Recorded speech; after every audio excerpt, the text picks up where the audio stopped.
ஒருத்தங்கள வண்டி விட்டு அடிச்சு தூக்கிட்டு இவ்வளவு ஜாலியா வெளியே சுத்திட்டு இருக்கியா? எப்படா வெளியே வந்த? மாப்ள, இதுல ஏதோ குழப்பம் இருக்க மாப்ள. போலீஸ்க்கு போன் பண்ணியா மாப்ள? சரி மாப்ள. ஏய் வேணாம், நான் இதை பண்ணல. நீ பண்ணலன்னா அப்ப வேற யாரா பண்ணது? அதெல்லாம் எனக்கு தெரியாது. நான் தான் பண்ணலன்னு சொல்றல. அப்ப எங்க அத்தை இடிச்சது யாரா? சொல்றா சொல்றாங்கற சொல்லு. சொல்றா சொல்றா சொல்றா. சரணடி சொன்னாங்க. என்னடா சொல்ற? சரணடைவா? அப்ப ஆக்சிடென்ட் பண்ணது யாரு? தெரியாது. சொல்லுடாங்கற சொல்றா. சொல்லு சொல்லு சொல்லு. சொல்றாங்கறல்ல. சொல்லுறேன். அது வந்து சொல்றா. முதலாளியோட காரு. அப்போ ஆக்சிடென்ட் பண்ணது யாரு?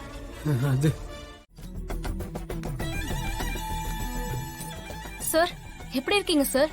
நான் நல்லா இருக்கேன். நீங்க எப்படி இருக்கீங்க? நல்லா இருக்கேன் சார். அன்னைக்கு நல்ல நேரத்துல நீங்க ஹெல்ப் பண்ணீங்க. நீங்க மட்டும் பணம் கொடுக்கலனா ஹவுஸ் ஓனர் வீட்டை காலி பண்ண சொல்லிருப்பாங்க. 4 மாசம் வாடகை கொடுக்காம இருந்தேன். நீங்க பணம் கொடுத்ததுனாலதான் அந்த பிரச்சனை எல்லாம் முடிஞ்சது. இப்போ எல்லாம் முடிஞ்சிருச்சுல, அது வரைக்கும் ஓகே. சிஸ்டர், இப்போ நான் உங்ககிட்ட ஒரு ஹெல்ப் கேட்டு தான் வந்திருக்கேன். நான் உங்களுக்கு என்ன உதவி செய்யணும் சொல்லுங்க. அந்த ரூம்ல சுமதின்னு ஒரு பேஷண்ட் இருக்காங்கல்ல? ஆமா சார், நீங்க மேரேஜ் பண்ணிக்க போற பொண்ணோட அம்மா தானே? அவங்களுக்கு ஏதாவது ஒரு ப்ராப்ளம் கிரியேட் பண்ணணுமே. என்ன சார் சொல்றீங்க? எனக்கு புரியல. அது இந்த அம்மா இப்படியே இருந்தா என் கல்யாணம் அவ்வளவு சீக்கிரத்துல நடக்காது. மீனாட்சி கல்யாணம் இப்போதைக்கு வேண்டான்னு சொல்லிட்டு இருக்கா. அவ பின்னாடி வேற ஒருத்தன் சுத்திக்கிட்டு இருக்கான். அவ என்னை விட்டு விலகி போயிடுவாளோன்னு ஒரு டவுட் இருக்கு. சோ அவளை என்கிட்ட வர வைக்கிறதுக்கு நான் ஒரு சின்ன பிளான் வச்சிருக்கேன். புரியுது சார், என்ன பண்ணணும்னு சொல்லுங்க. நான் உங்களுக்கு ரொம்ப கடமைப்பட்டிருக்கேன்.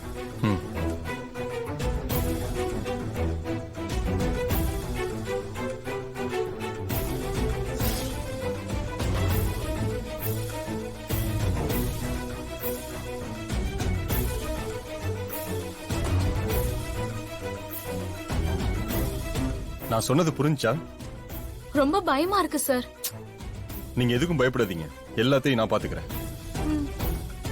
அப்புறம் இன்னொரு விஷயம், அவங்க உயிருக்கு எந்த ஆபத்தும் வரக்கூடாது. பட் கொஞ்சம் சீரியஸ் ஆகணும். சரிங்க சார். யாரும் இல்லாத நேரமா பார்த்து நான் அதை பண்ணிடுறேன் சார். அப்புறம் இந்த விஷயம் வேற யாருக்குமே தெரியக்கூடாது. ரொம்ப சீக்கிரட்டா இருக்கணும். யாருக்கும் தெரியாது சார். இப்ப நம்ம நின்னு பேசிட்டு இருக்கிறது கூட யாருக்கும் தெரியாது. ஏன்னா இங்க சிசிடிவி கேமரா கூட இல்ல. ஓகே. அதனாலதான் உங்களை இந்த இடத்துக்கு வர சொன்னோம் சார். நீங்க எனக்கு இது சும்மா செய்ய வேணாம். 1 செகண்ட். சார் சார், இங்க வேணாம் சார், நான் அப்புறம் வாங்கிக்கிறேன் சார். பரவாயில்லையே, ரொம்ப கேர்ஃபுல்லா தான் இருக்கீங்க. சார், நீங்க சொன்ன மாதிரி நான் பண்ணிடுறேன் சார். உடனே மீனாட்சிக்கு ஹாஸ்பிட்டல்ல இருந்து டாக்டர் கால் பண்ணி வர சொல்லுவாங்க. Good, thanks. நீங்க வேலையை முடிச்சிட்டு எனக்கு கால் பண்ணுங்க. ஓகே சார், நான் வரேன்.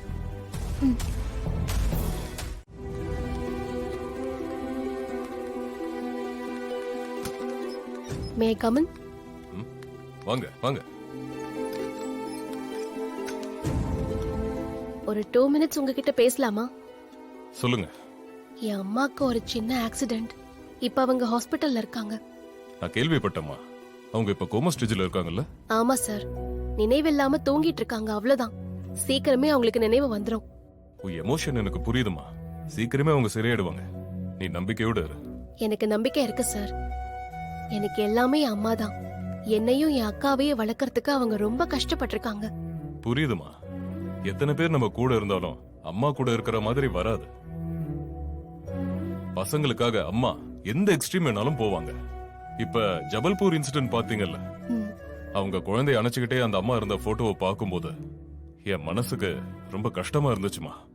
ஆமா சார், என் அம்மாவும் எனக்கு நிறைய பண்ணிருக்காங்க. இப்போ நான் அவங்கள நல்லா பாத்துக்கணும். ஹாஸ்பிட்டல் எக்ஸ்பென்சஸ்லாம் ரொம்ப அதிகமா இருக்கு சார். நான் வாங்குற சேலரியில என்னால எதுவுமே பண்ண முடியல. அதனால நான் இங்க கொஞ்சம் எக்ஸ்ட்ரா டைம் ஒர்க் பண்றேன் சார். மார்னிங் சீக்கிரமே வந்துடுறேன்.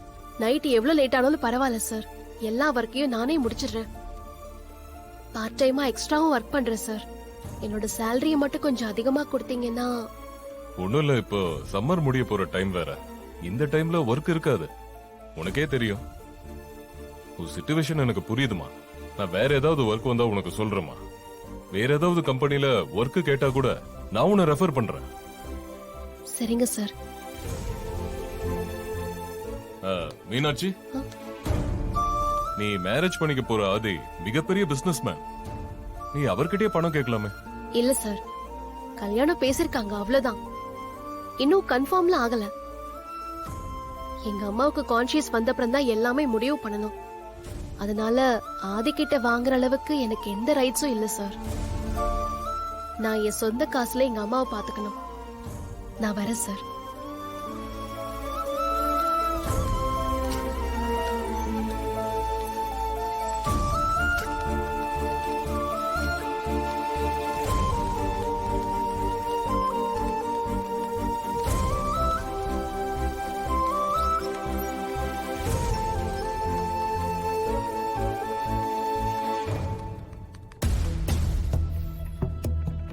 அந்த ஜீவா எப்ப பார்த்தாலும் மீனாட்சியை நெருங்கிக்கிட்டே இருக்கானே.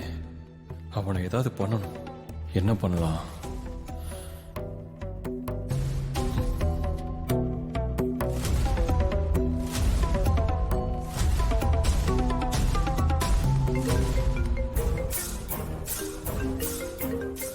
ஆதி சார்,